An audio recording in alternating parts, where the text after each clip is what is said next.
সর্ববিধ প্রশংসা আল্লাহর। আকাশমণ্ডলীর ও পৃথিবীর সকল কিছু তাঁর পবিত্রতা ও মহিমা ঘোষণা করে। তিনি রাত্রির মধ্যে দিবসকে এবং দিবসাভ্যন্তরে রাত্রিকে প্রবেশ করান। তিনি সর্ববিষয়ে সর্বশক্তিমান এবং অন্তর্যামী।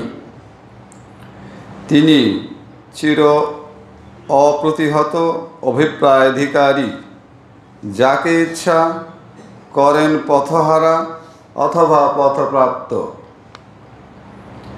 আমরা সাক্ষ্য দেই আল্লাহ ভিন্ন অন্য কোনো উপাস্য নেই এবং মুহাম্মদ তাঁর আজ্ঞানুগত দাস ও প্রিয়তম রসূল।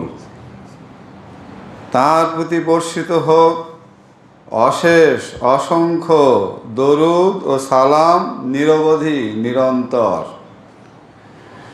সকল নবী রসূলের প্রতি এবং তার পবিত্র জীবন সঙ্গিনীগণ, বংশধরগণ, সহচরবৃন্দ এবং আউলিয়া সম্প্রদায়ের প্রতিও।